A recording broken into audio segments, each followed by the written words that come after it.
Picture this: a grand bedchamber in one of England's finest estates, lit by the pale morning sun filtering through silk curtains that cost more than most families see in a decade. The Duke of Ashworth stands before a gilded mirror, adjusting his cravat with the casual vanity of a man who has never once doubted the worth of his own reflection. His hands move with practiced ease over the knot, smoothing the fabric, turning his head slightly to catch the light on his aristocratic cheekbones. Behind him, a woman in plain grey wool moves quietly about her duties, laying out fresh linens on the rosewood chest, her face unremarkable beneath a servant's cap.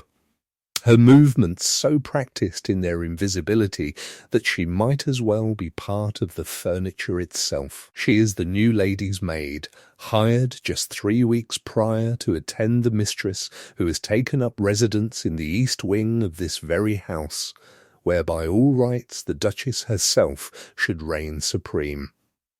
The Duke does not spare her a glance. He has never spared the servants a glance in his entire privileged life. They exist to serve, to appear when needed and vanish when not. And he no more notices their individual faces than he notices the grain of the wood beneath his feet. And so he speaks freely, as men of his station have always spoken when they believe themselves surrounded only by the invisible machinery of service. She will be installed by Christmas, he says to his reflection, though his voice carries easily to the woman sorting linens behind him, to the plain creature in grey whose face remains carefully blank. The Duchess suspects nothing. Loyal, dull creature that she is, always fussing over the ledgers and the tenant reports and whatever else occupies her limited imagination. She has never once questioned where I spend my evenings, never demanded an accounting of my time or my affections. He laughs softly, admiring the way the morning light catches his features. Mrs. Ashworth has a fire in her that my wife never possessed. Intelligence, wit, passion, the ability to make a man feel truly seen, truly appreciated for his qualities.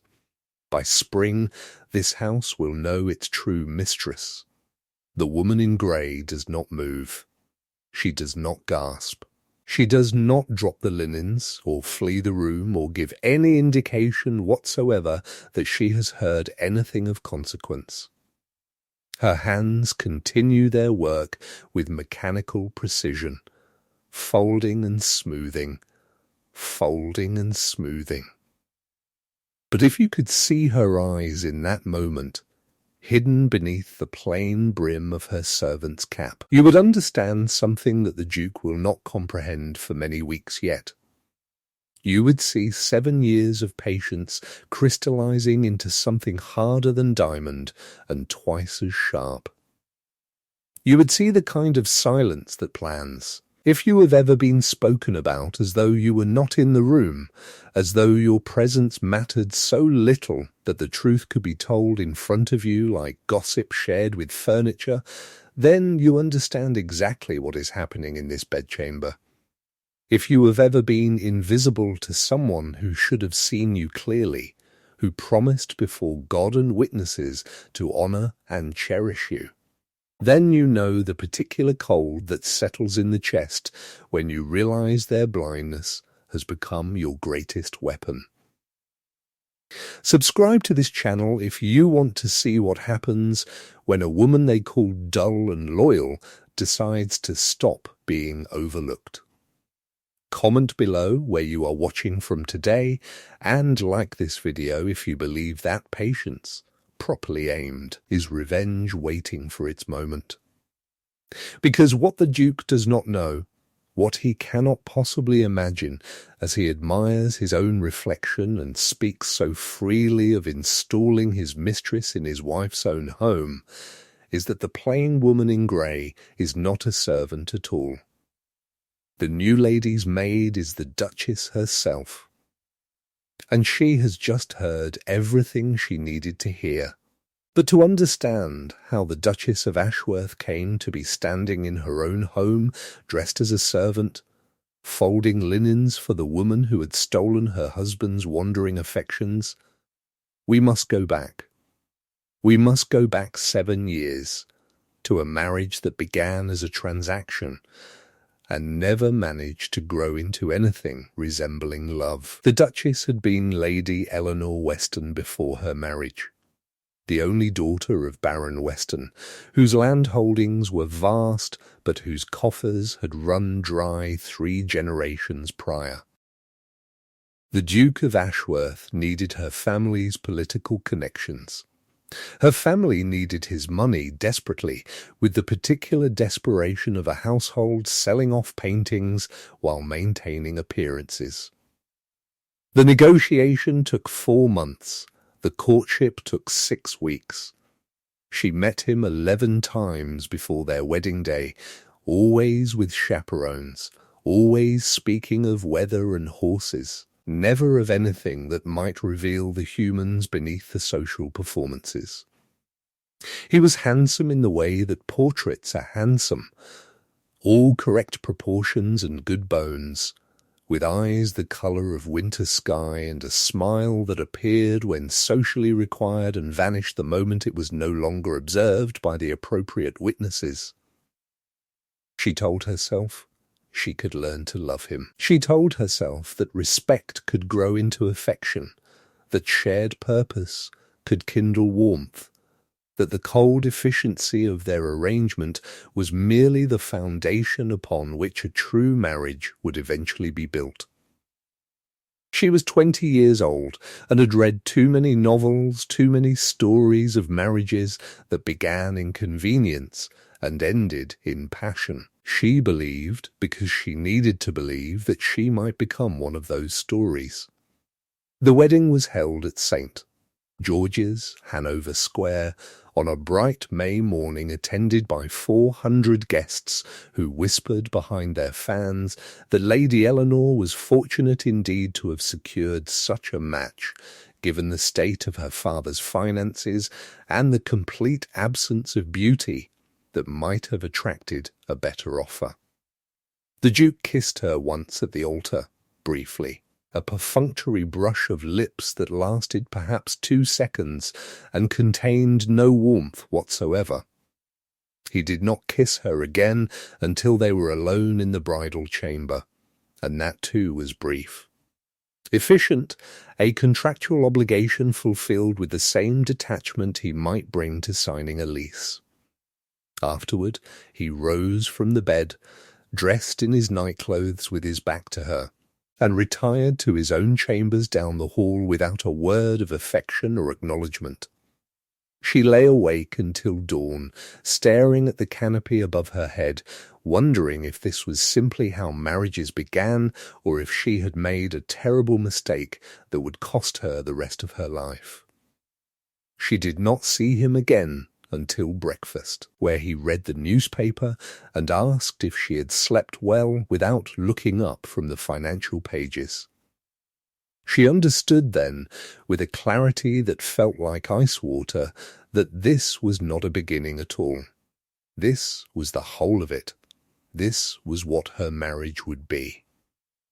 This was to be the pattern of their marriage for years to come, unchanging and unyielding. Ashworth Park was one of the great houses of England, a sprawling Palladian manor set in 2,000 acres of parkland that had been in the family for 8 generations, with formal gardens designed by a student of capability Brown, and a staff of 63 servants who kept the vast machinery of aristocratic life humming along beneath the notice of those it served. The Duke spent most of his time in London, attending Parliament when it suited his ambitions and his clubs when Parliament grew tedious, which was most of the time.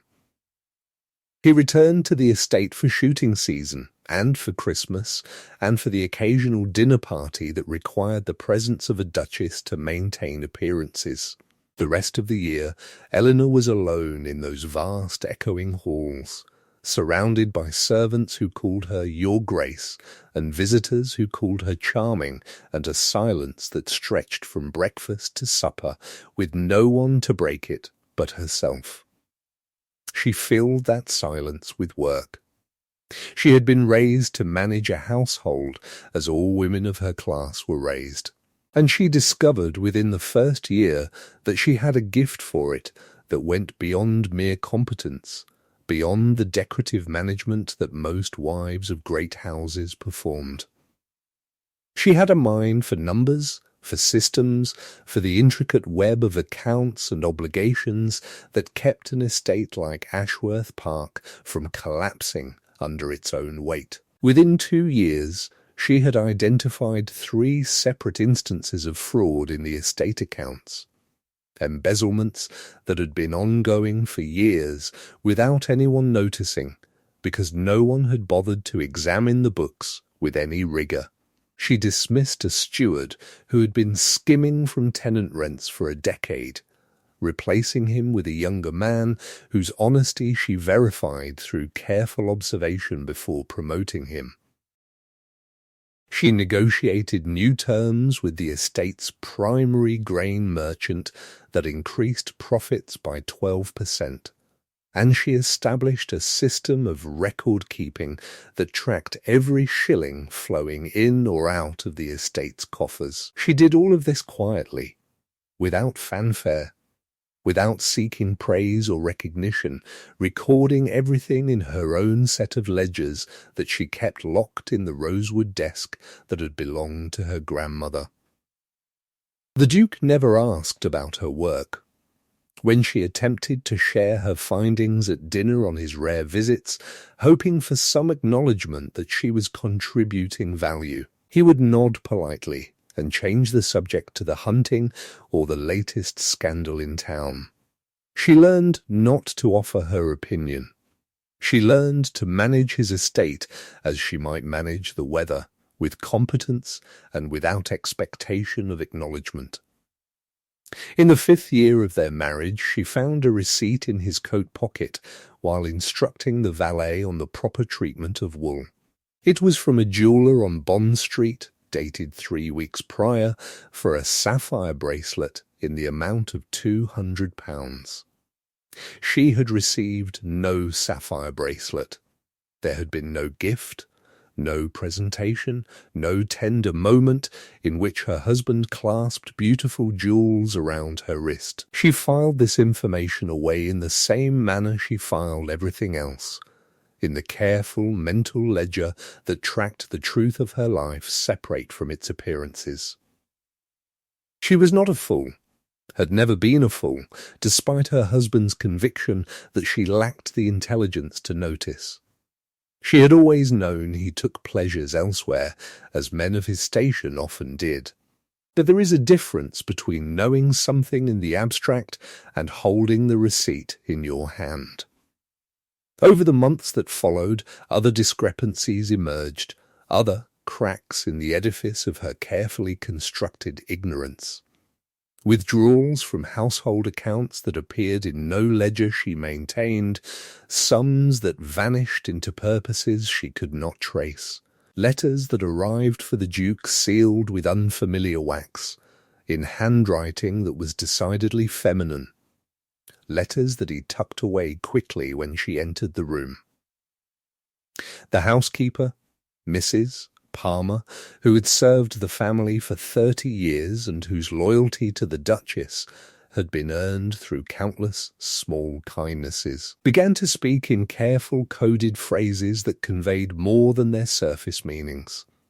Your Grace might wish to review the linen expenditures for the London house. Your Grace may want to examine the silver inventory, particularly the pieces meant for the country estate. The Duchess understood what was being said beneath these bland suggestions. She always understood. She simply chose her moments, waiting with the patience that had become her defining characteristic. The mistress's name was Mrs. Lydia Ashworth, No relation to the Duke's family despite the coincidence of surname, a widow of 32 whose late husband had been a minor baronet with gambling debts and a weak constitution. She was beautiful in the way that flames are beautiful, all movement and heat and the promise of danger. She had positioned herself in London society with surgical precision, cultivating friendships with the wives of powerful men while cultivating far more intimate relationships with the men themselves. The Duke had met her at a card party hosted by Lord Westbrook, and within 3 months she had moved into a house in Mayfair that the Duke purchased through a solicitor whose name appeared nowhere in the estate records. The Duchess learned that Mrs. Ashworth received an allowance of £500 quarterly from a hidden account. She learned that Mrs. Ashworth had been seen wearing a pearl choker that belonged to the Duke's grandmother, a piece that should have come to Eleanor upon her marriage, but had never been presented to her. She learned that Mrs. Ashworth had begun to refer to herself in certain circles as the Duke's true companion. Still the Duchess said nothing. Still she maintained her ledgers, managed the estate with flawless efficiency, and sat across from her husband at dinner discussing weather and horses and nothing that mattered. She was waiting. She did not yet know what she was waiting for, only that the moment had not arrived. Accusations without proof hand a guilty man the high ground. The moment arrived in the spring of their 7th year, on a Tuesday that began like any other. The Duke returned to Ashworth Park unexpectedly, claiming business with tenant farmers, but preparing for something far more significant. The Duchess noticed the additional staff he had hired. Strangers who did not meet her eyes and who answered only to a new steward named Mr. Bartlett, brought from London, without consulting her. She noticed renovations to the East Wing, rooms empty for a decade suddenly being furnished with pieces she did not recognize. On that Tuesday morning, Mrs. Palmer came to her with news that changed everything. Mr. Bartlett has hired a new lady's maid, the housekeeper said, for a lady arriving Friday next. She is to be installed in the East Wing. The Duchess set down her teacup without a sound. She asked who this lady might be. Mrs. Palmer's voice shook. Mrs. Ashworth, your Grace. He means to bring her here, to your home, to have her sit at your table and be waited upon by your servants. The Duchess was silent. Then she asked about the new lady's maid. She is no one, your Grace. A girl from the village, plain as sparrows, recommended by Mr. Bartlett. She has not yet arrived. She is expected Thursday. The Duchess nodded. On Wednesday a letter would be sent to this girl, offering her a superior position elsewhere with generous compensation. On Thursday, another woman would arrive. A woman with plain features and plainer clothes, whose references from northern houses would check out perfectly. A woman who knew every corridor of this house, every servant's stair, every locked drawer. I will need grey wool, the Duchess said. Something sturdy. And a cap.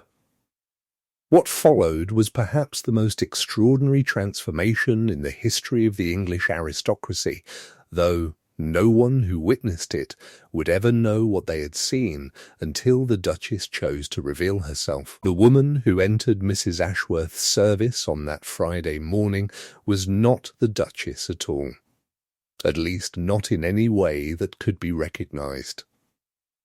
Eleanor had always been a woman of middle height and unremarkable colouring, brown hair and grey eyes. The kind of face that required excellent gowns and careful jewels to draw attention. Without those gowns, without those jewels, with her hair pulled back beneath a servant's cap, and her posture altered to suggest years of deference, with her voice lowered and roughened into northern vowels. She was invisible. She was no one. She was exactly what she needed to be to move through her own house unrecognized, to stand in rooms where secrets were discussed, to hear what her husband truly thought of her when he believed no one of consequence was listening.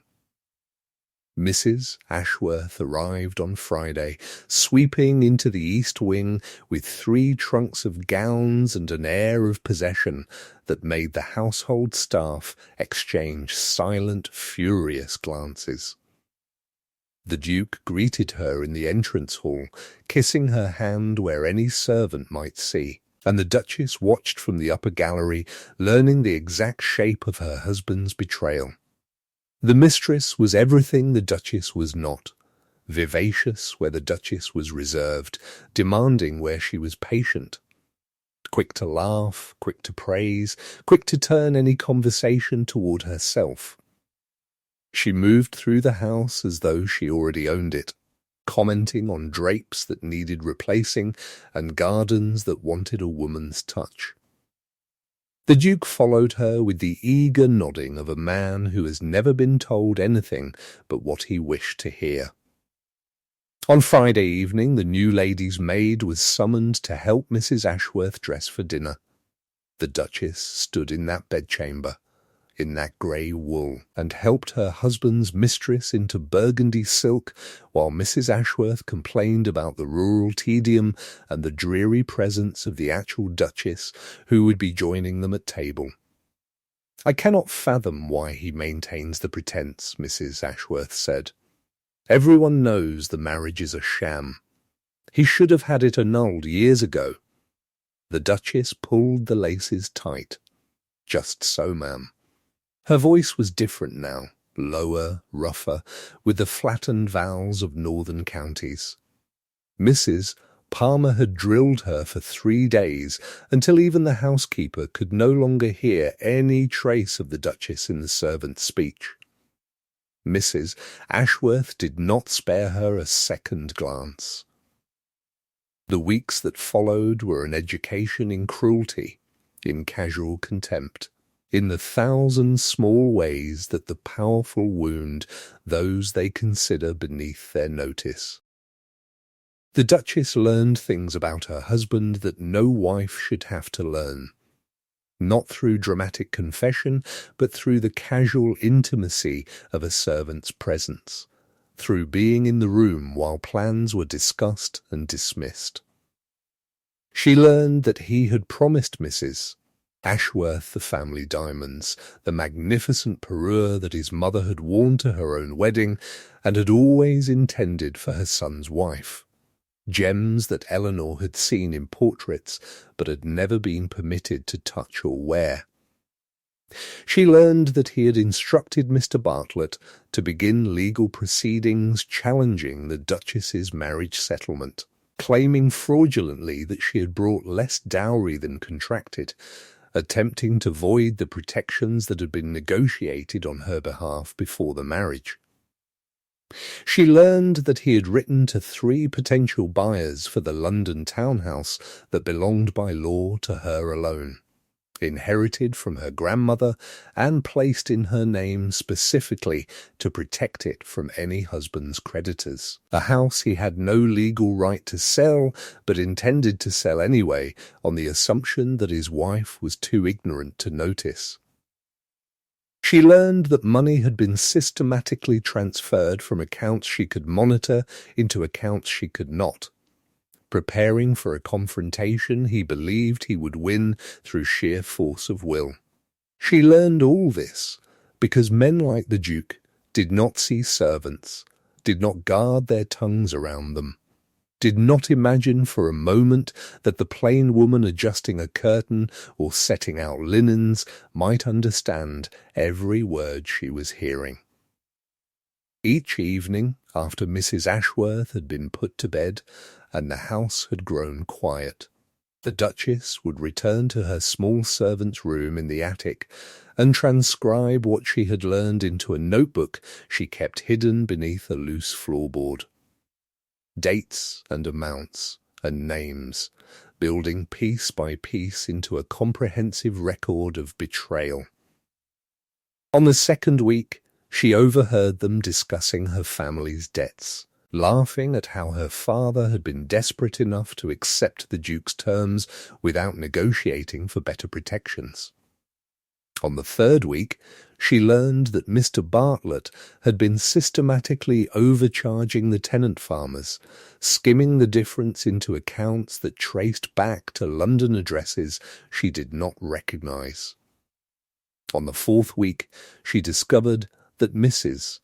Ashworth had already begun interviewing servants of her own choosing, planning to dismiss the entire household staff once she was properly installed. Each revelation was another stone placed upon the scales. He spoke to Mrs. Ashworth of his plans as though the Duchess were already gone, already erased, already replaced.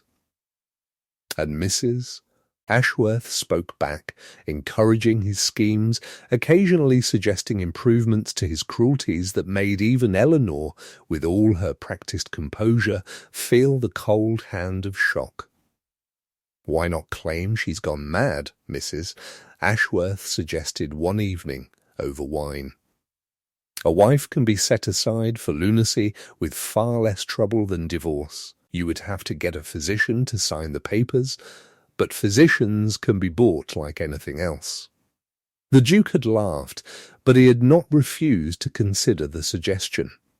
"She wants that pearl choker back," Mrs. Ashworth said on another evening, examining her reflection in the drawing-room mirror while the Duchess stood silent by the door.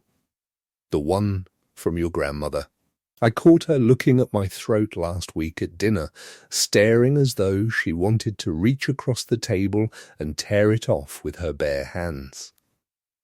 The Duke smiled, the kind of smile that showed teeth, the kind of smile he had never once turned toward his own wife.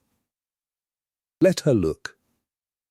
Let her stare until her eyes ache with wanting. By Christmas she will have nothing left to claim, nothing left to reach for. She will have the choice of a cottage in Devon or a room in her sister's house in Bath, and she will be grateful for either. I have been patient long enough with that dreary creature." The Duchess made a note of the date in her mental ledger, added it to the growing catalogue of evidence she had been compiling.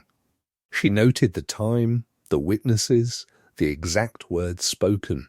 She was building a case with the same methodical precision she had once brought to the estate accounts, and when the moment came to act, she would act once, completely, and never need to act again. Her allies came one by one, drawn by loyalty and outrage and the particular devotion that develops between those who have been treated with unexpected kindness.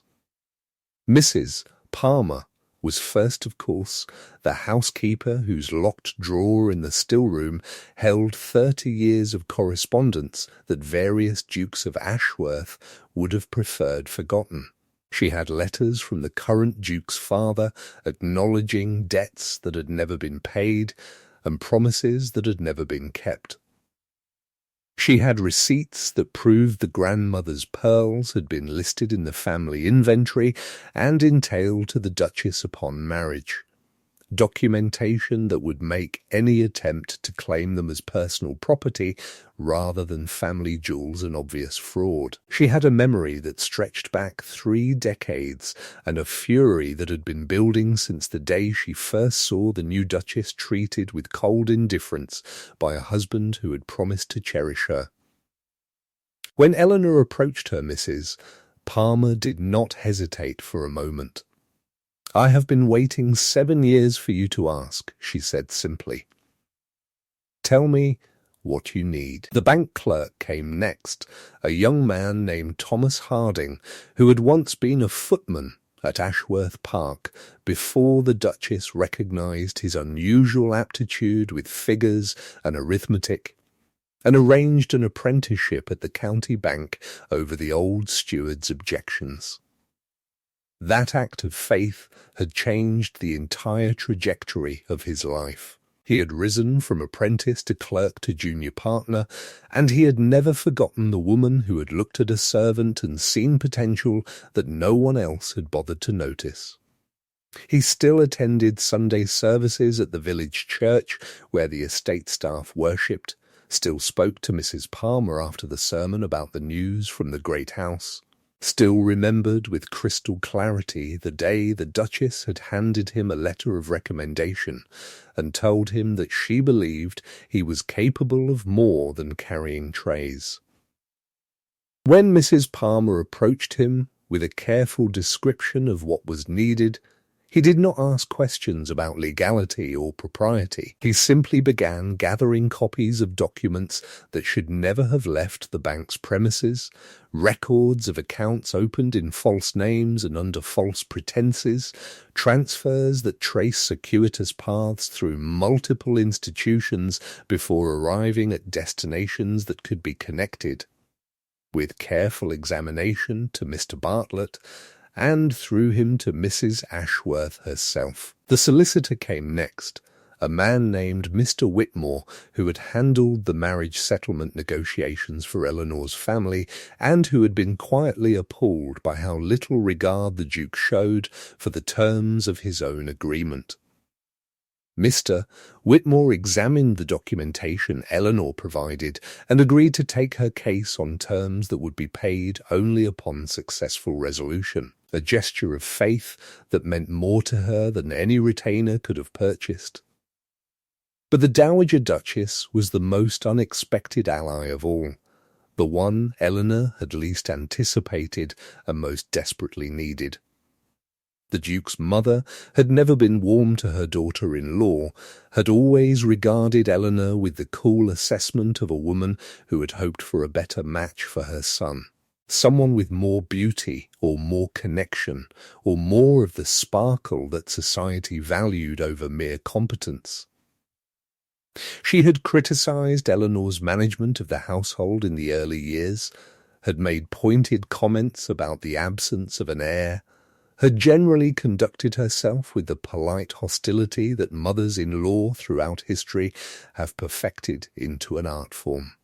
But she had also spent 40 years watching the men of her family squander what generations had built, had seen her own husband gamble away fortunes and her son drift toward the same dissolution, and she had reached, at last, the absolute limit of her tolerance. When Eleanor came to her private sitting room, still wearing servant's grey, still maintaining the disguise that had become a kind of armour, and laid out the evidence of what was being planned, the Dowager's face went very still, very cold, with an expression that Eleanor recognised, because she had seen it in her own mirror. "He means to sell the Gainsborough," Eleanor said quietly, watching the older woman's face, "the portrait of your mother that has hung in the gallery for 60 years. It is listed in Mr. Bartlett's inventory of items to be liquidated, along with several other family pieces that are entailed and should never leave the estate." The Dowager was silent for a long moment, her hands folded in her lap, her eyes fixed on some point beyond Eleanor's shoulder.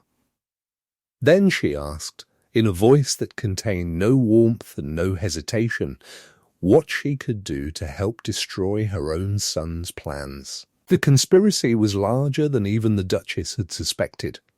Mr. Bartlett was not merely a corrupt steward hired to facilitate the Duke's affair. He was a man with his own arrangement with Mrs. Ashworth that predated her relationship with the Duke by several years. They had run this scheme before, in other houses, with other foolish men. Identify a wealthy man with a neglected wife, install a charming woman as mistress, use the affair as cover to drain accounts and forge documents, disappear with the proceeds. 3 estates had been stripped this way. The Duke was not merely a betrayer, he was also a mark, a fool being played by professionals. This complicated Eleanor's feelings in ways she had not anticipated. She found she could not entirely hate a man who was himself being victimized, even if his victimization arose from his own vanity and cruelty. She could, however, use that information to ensure justice was proportional. In the 4th week of her disguise, while moving through the house in her servant's grey and attending Mrs. Ashworth's endless demands, the Duchess met the man who would eventually become her second husband, though neither of them knew it at the time, and neither would have believed it if told. His name was Mr. James Crawford, and he had arrived at Ashworth Park as a surveyor hired by the county to map the boundaries of a disputed property line between the estate and a neighbouring farm, a tedious legal matter that required someone to tramp about the fields with measuring equipment and drawing materials. He was tall and quiet, with the weathered face and calloused hands of a man who had spent years doing real work outdoors rather than sitting in drawing rooms discussing other people's labour. His clothes were respectable, but not fashionable. The clothes of a professional man who earned his living rather than inheriting it, and his manner was careful and precise. The manner of someone who had learned to measure twice and speak once. What struck Eleanor most forcefully, what she noticed before anything else about him, was the way he treated the servants. He addressed them by name when he learned their names, asked after their families with genuine interest, thanked them for every small service with the same respect he would have shown to a gentleman. When he encountered the Duchess in her servant's guise carrying linens through a corridor, he stepped aside to let her pass and wished her a good morning, as though her good morning actually mattered to him, as though she were a person rather than a piece of furniture that happened to be mobile. She found herself, despite the urgency of her mission and the weight of everything she was carrying, looking forward to his visits. He came to the estate 3 or 4 times a week for the survey work, and each time she found herself arranging her duties so that their paths might cross.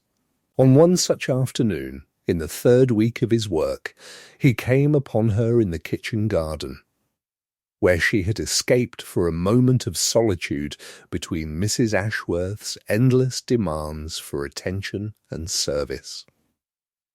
She was sitting on a stone bench among the herbs, her hands folded in her lap, her face turned toward the pale autumn sun, breathing in the scent of rosemary and thyme and trying to remember who she had been before any of this began. She was not crying, though she might have been if she had permitted herself such a luxury. Mr. Crawford did not ask what was wrong, did not inquire why a lady's maid might be sitting alone in a garden with an expression of such profound exhaustion on her face. He simply sat on the stone bench beside her, maintaining a respectful distance, and remarked conversationally that the roses would need pruning before the first frost if they were to bloom properly in the spring. Eleanor found herself laughing, a sound she had not made in weeks. A sound that surprised her with its genuineness. They sat together in companionable silence for a time, watching a robin hunt for worms in the turned earth of the vegetable beds. And then, Mr. Crawford told her, without any particular emphasis or apparent purpose, that he had once been heir to an earldom before his father's debts had cost them everything they possessed. that he had rebuilt his life with surveying and land management, trades he had learned from necessity after losing the life he had been raised to expect, and had grown to love by choice as he discovered the satisfaction of useful work done well. That he had found, in the losing of everything he had been given, what he actually valued, which was the ability to stand on his own merits, rather than the accident of his birth. "I am sorry for your troubles," he said, looking at her with clear blue eyes that seemed to see past the grey wool and the servant's cap to something more essential beneath. "I do not know what they are, and I do not ask you to tell me, but I see that you carry them. Whatever burden weighs upon you, I hope you know that you do not bear it alone in this world. There are people who see more than they say." The Duchess did not answer, could not have explained even if she wished to how much those simple words meant to a woman who had been invisible for 7 years to the man who had promised to honour her.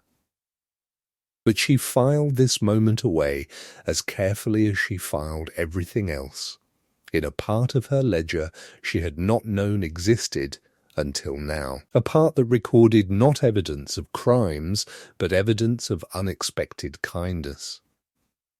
The scheme reached its crescendo in the 6th week. Mr. Bartlett, impatient with proceedings, had begun to forge documents himself. The Duchess discovered this on a Thursday morning when she entered Mrs. Ashworth's sitting room and found them bent over a desk, practising signatures.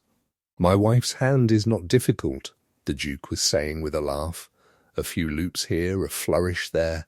No one will question a document signed by the Duchess herself, authorising the sale of the London house." Mrs. Ashworth leaned over his shoulder. "And when she protests? When she claims she never signed?" The Duke shrugged. "Who will believe her? She is a woman scorned. The courts will see a hysterical wife. The matter will be settled in a week. I have friends on the bench." The Duchess set down the tray with steady hands. She had seen something they had not realised she had seen. The document they were practising on was not merely a bill of sale. It was a comprehensive authorization that would strip her of everything. Every legal protection, every claim to any portion of the estate. If accepted as genuine, she would have nothing. No house, no income, no legal standing to challenge anything that followed. She understood what she had been waiting for. The moment they overreached, when their scheme grew so bold that even the most indifferent magistrate would have to acknowledge fraud when presented with proper evidence. That evening she sent word to her allies.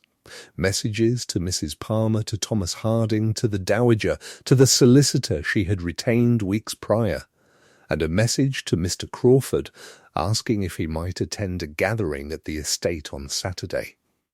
His reply came within the hour. It would be his honour.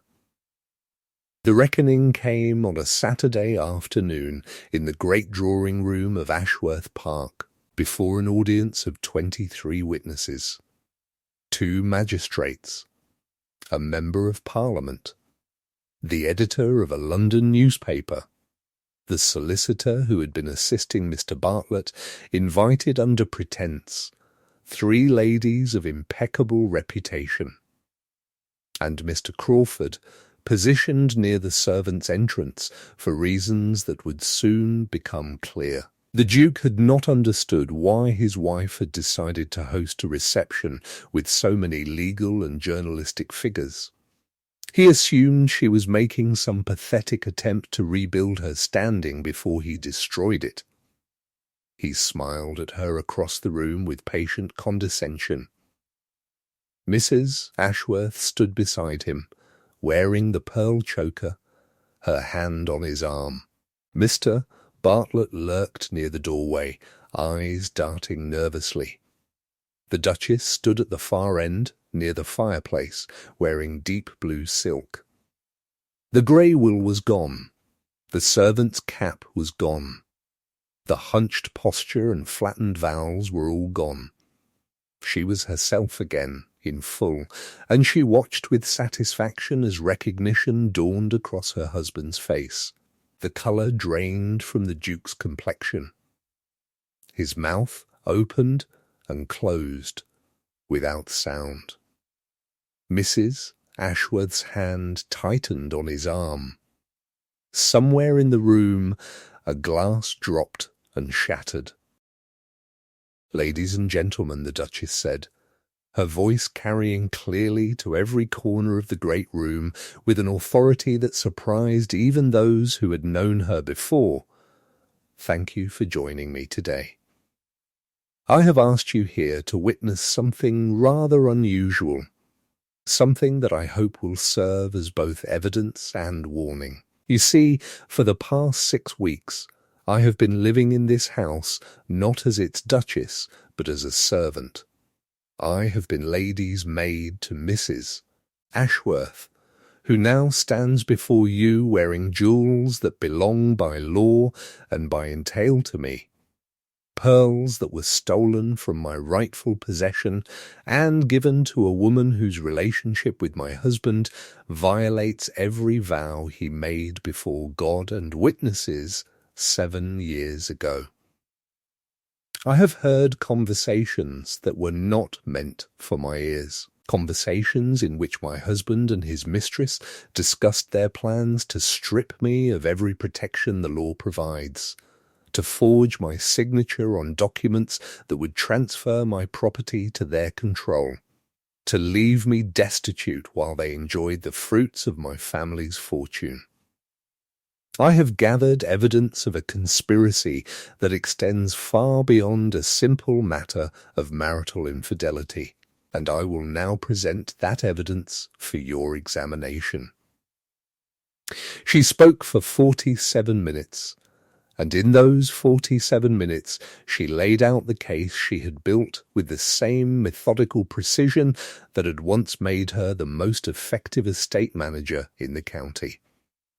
Item by item, date by date, signature by signature, she dismantled the web of lies and theft that her husband and his accomplices had constructed.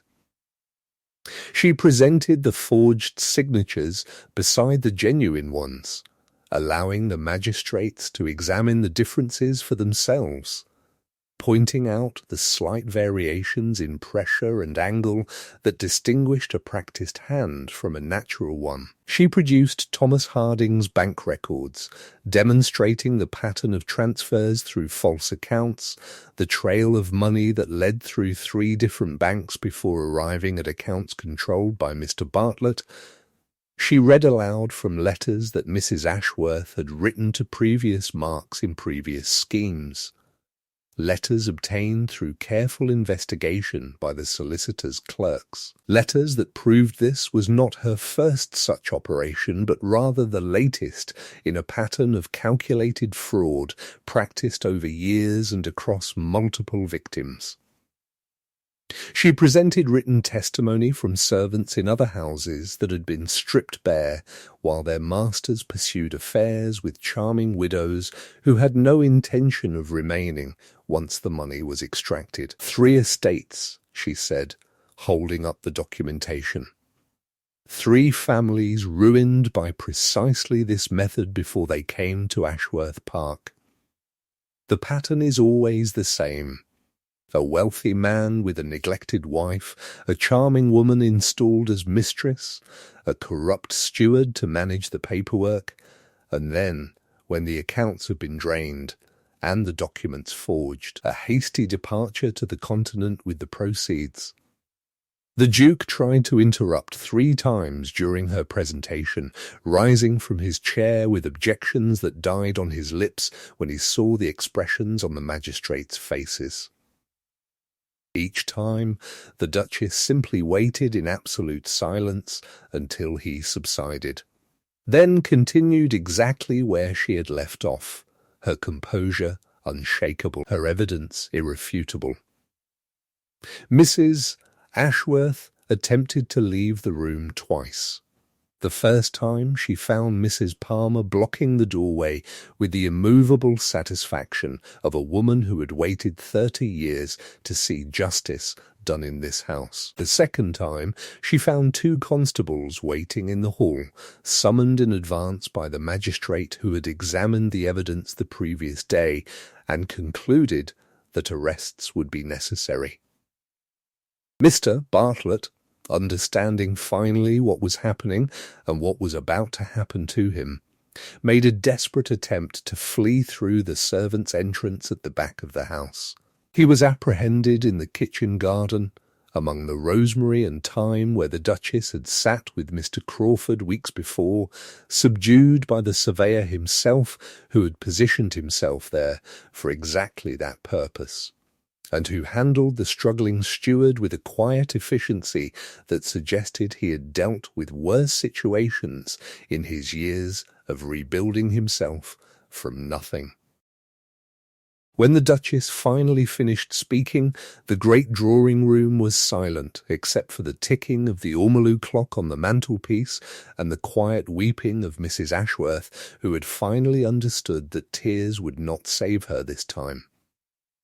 The Duke stood frozen in the centre of the room, a man watching his entire life collapse around him. His reputation, his plans, his comfortable assumptions about his own cleverness all crumbling to dust at his feet. His face had moved through several colours during her presentation, from white to red to grey, and had settled finally on something like ash, the colour of absolute defeat. He opened his mouth as if to speak, as if to mount one final defence. But no words came. There were no words for what had just happened to him. The senior magistrate, a man named Blackwood, who had been named by the Duke as a friend who would ensure favourable outcomes, cleared his throat with obvious discomfort.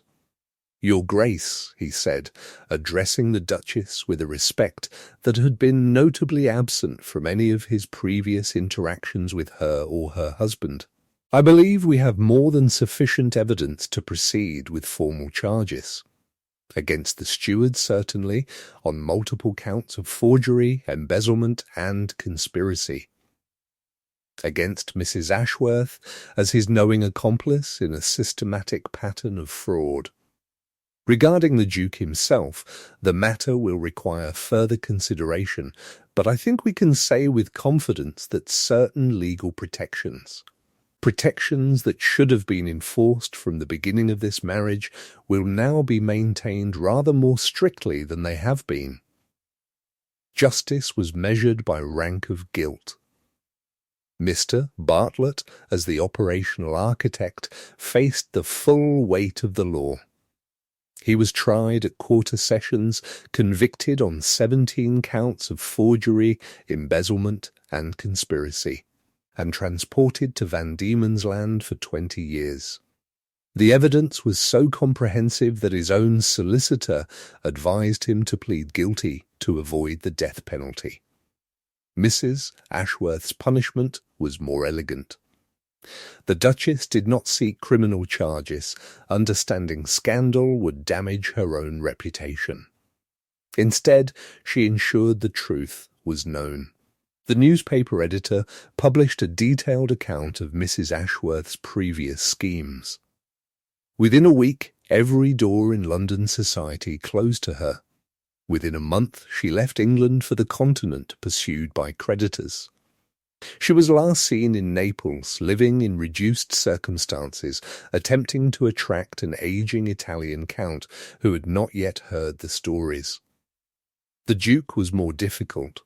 He had been a fool, not a criminal, and the law could not meaningfully punish him. But the Duchess did not need the law. She needed only the truth. The Duke came to her private sitting room 3 days after the reckoning, on a morning when the house was quiet and the servants had been instructed to give them privacy for the conversation that both knew must happen. He looked older than he had a week ago, as though the weight of his own exposure had aged him a decade in 7 days, the lines around his eyes deeper, his posture less assured, his entire bearing diminished from the arrogant confidence she had known throughout their marriage. He stood in the doorway like a man uncertain of his welcome in his own house, uncertain whether he had any right to enter a room where she sat, and in that moment the Duchess saw him clearly for perhaps the first time in their entire association. She saw him not as a villain or a mastermind, but as a man who had let things happen to him his entire life, who had drifted from pleasure to pleasure and comfort to comfort without ever choosing anything of substance, and who was only now beginning to understand the cost of that passivity. "I came to apologize," he said, his voice rough and unfamiliar, stripped of its usual assurance and social polish. "Not to ask for anything, not to negotiate or excuse or explain what cannot be explained, simply to apologize, if you will hear me." She did not invite him to sit, did not pour tea, did not offer any of the social courtesies that might have softened the moment. She simply waited, with the patience that had carried her through 7 years of silence and 6 weeks of disguise, and let him find his own words in his own time. "I did not see you," he continued, his eyes fixed on the carpet between them as though he could not bear to meet her gaze. "For 7 years I had a wife who managed my estate with brilliance, who identified frauds that had been ongoing for years, who improved the prosperity of my tenants and the efficiency of my operations while I drifted through London pursuing pleasures that meant nothing. I had a partner who kept my household in perfect order, who never complained when I gave her nothing of myself, who maintained her dignity through every slight and absence and neglect. And I did not see you. I did not see any of it. I saw a duty fulfilled, a contract maintained, a woman who required nothing from me and therefore received nothing. I saw what I expected to see, which was nothing at all." He paused, and the Duchess observed without satisfaction or anger that there were tears on his face, tears of what appeared to be genuine regret.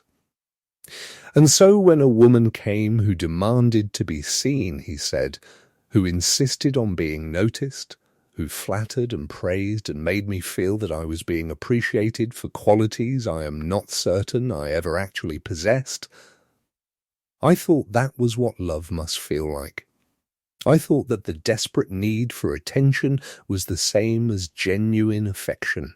I was wrong," he said. "I was worse than wrong. I was the kind of man who throws away diamonds because he has convinced himself they are merely glass, the kind of man who mistakes glitter for gold and discovers too late that the glitter was worthless and the gold was real. I do not ask for your forgiveness, because I have not earned it and I never will. But I wanted you to know, before we speak of practical matters, that I understand now what I destroyed. I understand what I threw away. And I will carry that understanding for the rest of my life as the punishment I deserve." The Duchess was silent for a long moment, considering his words, considering the man who had spoken them, considering what response he deserved and what response would serve her own purposes. Then she said very quietly, without cruelty or triumph, "I accept your apology. I believe it is genuine, which surprises me more than I expected. But I will not be returning to this marriage. I will not be your Duchess in anything but the legal formalities that cannot easily be dissolved." She watched something shift in his face, some hope he had not acknowledged even to himself finally dying, some door closing that would never open again. He nodded slowly, accepting the verdict he had known was coming. "What will you do?" "I will live," she said simply. "I will take my settlement, which is now properly secured against any future interference, and my grandmother's house in London, which was always mine, and will remain so. I will build a life that has nothing to do with being your Duchess, a life of my own choosing and my own making. You will keep the title and the estate and the obligations that come with them, and you will pay the price of your negligence in the only currency that matters to men of your station. You will know for the rest of your days that I was here all along, managing your affairs, improving your fortunes, maintaining your household while you looked elsewhere for entertainment. And you will spend whatever years remain to you wondering what you might have had. If you had only thought to look at what was standing right in front of you." He left her sitting room without another word, unable to respond to a verdict so final and so just.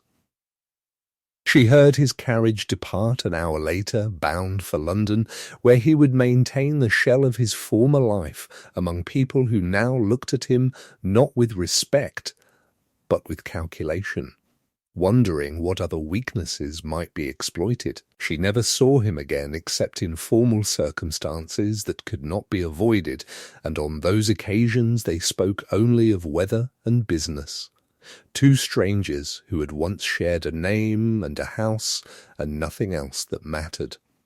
5 years passed, 5 years in which the former Duchess of Ashworth, as she came to be known in society, built precisely the life she had described on that morning in her sitting room. She kept her grandmother's townhouse in a quiet square near Hyde Park, and made it entirely her own, filling it with books and paintings and the quiet satisfaction of rooms arranged exactly as she wished them. Spaces that reflected her taste and her values rather than the inherited expectations of someone else's family. She involved herself in charitable works that gave her purpose and connection to the world, establishing a foundation for the education of girls from families whose money had failed them. Girls who might otherwise have no choice but to trade themselves for security as she once had. Girls who could learn that their minds were assets more valuable than their faces or their fortunes. She maintained her friendship with Mrs. Palmer, who retired from service with a comfortable pension and a cottage that Eleanor purchased for her, and with Thomas Harding, who rose through the banking profession to become a partner and married a sensible woman who appreciated his steady nature and his careful ways. She dined occasionally with the Dowager, who had concluded that her son was an irredeemable disappointment, but that the family name might yet be salvaged through careful management and better choices by whatever generation came next, if indeed there was to be a next generation at all. And she walked often in the parks of London, sometimes alone with her thoughts, and sometimes in the company of Mr. James Crawford, the surveyor who had sat with her in the kitchen garden on that distant autumn afternoon and spoken of troubles borne and kindness given. He had sold his surveying practice the previous year and returned to the management of what remained of his family's estate after inheriting unexpectedly from a distant cousin whose existence he had barely known of. They did not speak of marriage at first. They spoke of roses and land management, of books they had read and places they wished to see, of the small pleasures of a life built on purpose rather than appearance. He never asked about her years as Duchess, never pressed for details of the marriage that had ended so spectacularly, never demanded explanations she was not ready to give. He simply walked beside her, week after week, month after month, a steady presence that expected nothing and offered everything. Until she realized one spring morning, sitting on a bench in Hyde Park while the daffodils nodded in the breeze, that she had begun to look forward to his visits in a way that had nothing to do with convenience and everything to do with joy. She agreed to marry him on a Tuesday in the same kitchen garden where he had once remarked that the roses needed pruning. He did not kneel or produce a ring. He simply said he could not imagine his life without her in it, and asked if she might make the arrangement permanent. She said yes with the same simplicity, and they sat together in silence while the evening light turned golden. The wedding was held in the village church where she had once worshipped as the Duchess of Ashworth, attended by 30 guests who included Mrs. Palmer, Thomas Harding and his sensible wife, the dowager who had become an unexpected friend, 3 former servants who had known her since her first bewildered day at Ashworth Park, and a surprising number of tenant farmers who remembered a young woman who had gone among them asking questions about their crops and their children and their hopes for the future. She wore a gown of pale green silk, simply cut, without the elaborate ornamentation that her first wedding dress had required, and she carried roses from the kitchen garden, roses that James had pruned himself that spring. When she walked down the aisle of that small stone church toward the man who had seen her when she was invisible, who had valued her when he thought her a servant with no name and no rank, she felt something she had not felt since before her first marriage. The absolute certainty that she was making the right choice, that this was exactly where she was meant to be. Mr. Crawford was indeed the man he had always presented himself to be, and also rather more than he had mentioned. The distant cousin whose estate he had inherited the previous year, the inheritance that had allowed him to set aside his surveying practice, had been the Earl of Thornwood, a title that had passed through several unlikely branches of a sprawling family tree before landing at last on a man who had once been a surveyor and who had never expected to be anything else. James Crawford was now the Earl of Thornwood, and his new wife was the Countess, though neither of them made much of the titles in their daily lives, preferring the simple satisfactions of useful work and genuine companionship to the empty rituals of aristocratic display. They lived simply on the Thornwood estate, which James restored to productivity with the same methodical care he had once brought to mapping property lines. Eleanor managed the household ledgers and the charitable foundation and the correspondence that arrived daily from women in difficult marriages who had read about her story and wondered if they might find the same courage within themselves. She kept one memento from her years as Duchess, locked in the drawer of her grandmother's rosewood desk, a small notebook bound in plain leather containing records of everything she had documented during her weeks as a servant. The conversations, the signatures, the evidence that had brought everything down. She never showed it to anyone, not even James, who understood that some things belonged to the past. But sometimes, on quiet evenings when the house was still and the fire had burned low, she would open that drawer and look at the notebook, remembering who she had been and who she had become. She thought often of the Duke's words, spoken to a woman in grey, loyal, dull. She suspects nothing. She thought of how completely he had failed to see her. And she thought of something Mrs. Palmer had said years ago: some men look at their wives the way they look at furniture. They only notice when something is missing. Her children, when they came, would be raised with different values. They would be taught that every person in a household mattered, from highest to lowest. They would learn to see people clearly, to value competence and kindness over beauty and charm, to understand that worth was never in being chosen, but in what they built with their own hands. She wrote these lessons in a letter, sealed and placed in the drawer with the notebook, to be opened when her children were old enough to understand. The letter ended simply, "Being unseen by the wrong man is no measure of your worth. It is simply information about the limits of his vision. Your worth was always yours to determine, and you have determined it well. Remember this. Act accordingly. And never, under any circumstances, underestimate a woman in grey wool who is paying attention to everything you say.